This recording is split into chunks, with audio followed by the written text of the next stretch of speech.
आखिर कोई तो होगा जो लिखता होगा पत्थरों का भी मुकद्दर। आखिर कोई तो होगा जो लिखता होगा पत्थरों का भी मुकद्दर।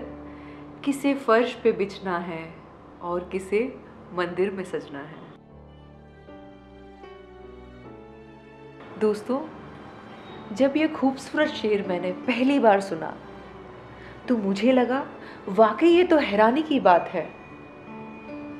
हम में से जो लोग भगवान में यकीन रखते हैं वो ये मानते हैं कि भगवान हमारी किस्मत लिखते हैं, और जो लोग कर्म में यकीन रखते हैं वो ये मानते हैं कि हम खुद अपने कर्मों के द्वारा खुद अपना नसीब लिखते हैं।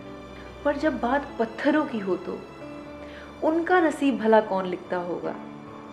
ये भला कौन तय करता होगा कि किस पत्थर को फर्श पे बिछाया जाएगा और किस पत्थर की मूर्ति बनाई जाएगी? और जबकि दोनों ही मार्बल हैं। और अपने इस खूबसूरत शेर का जवाब मुझे अपनी जयपुर ट्रिप में मिला।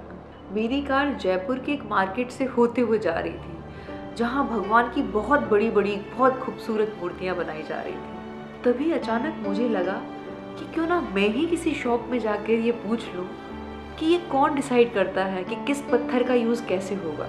और जैसे ही मैं एक शॉप में एंटर हुई तो जो भैया मूर्ति बना रहे थे उन्हें लगा कि मैं वहाँ कोई मूर्ति लेने आई, और इससे पहले कि वो भैया मुझसे कुछ बोलते मैंने खुद ही उनको बोल दिया कि भैया मैं यहाँ मूर्ति लेने नहीं आई हूँ, मुझे तो बस एक बात पूछनी थी। आप में से ये कौन डिसाइड करता है कि किस पत्थर का यूज़ कैसे होगा, किस पत्थर की मूर्ति बनेगी और कौन सा पत्थर फर्श पे लगेगा? और मेरी ये बात सुनकर वो मूर्ति बनाने वाले भैया मुस्कुरा दिए और बोले कि मैम आप अंदर आ जाइए।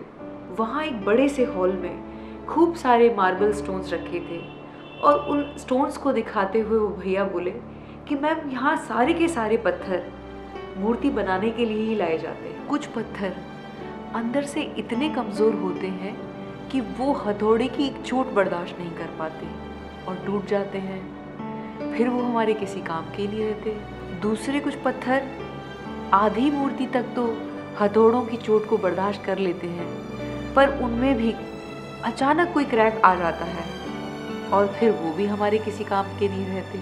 पर जो पत्थर भीतर से सबसे ज़्यादा मजबूत होता है वो हथौड़ों की चोट से धीरे धीरे एक आकार, एक शेप लेने लगता है। फिर कई महीनों, कई सालों की मेहनत के बाद उस पत्थर में से एक बहुत खूबसूरत मूर्ति बनकर सामने आती है। जब मूर्ति बनाने वाले भैया मुझे ये बता रहे थे कि यहाँ सारे के सारे पत्थर मूर्ति बनाने के लिए ही लाए जाते हैं, उस वक्त मुझे लगा जैसे ये बात हम सभी के लिए कही जा रही है।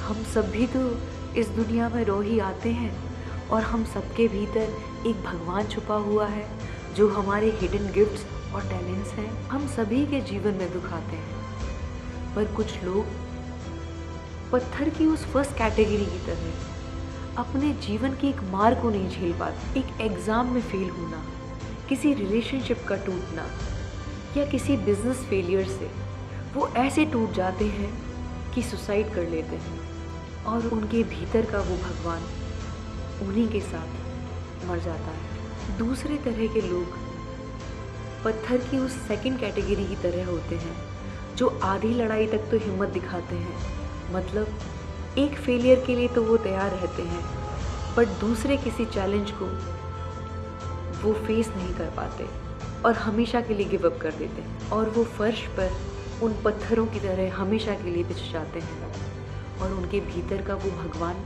कभी प्रकट ही नहीं हो पाता। पर थर्ड कैटेगरी के लोग उस मजबूत पत्थर की तरह होते हैं जो जीवन के हर चैलेंज को बड़ी खूबसूरती के साथ फेस करते हैं।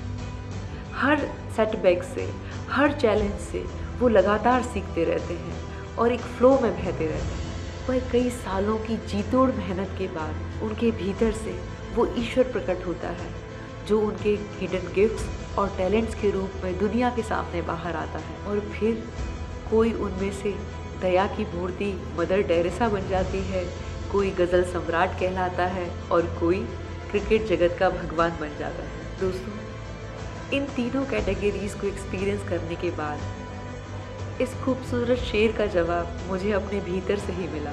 नसीब अपना लिखना खुद तेरे ही हाथ है, नसीब अपना लिखना खुद तेरे ही हाथ है, अब बिछना है या सजना है ये तेरे फैसले की बात है।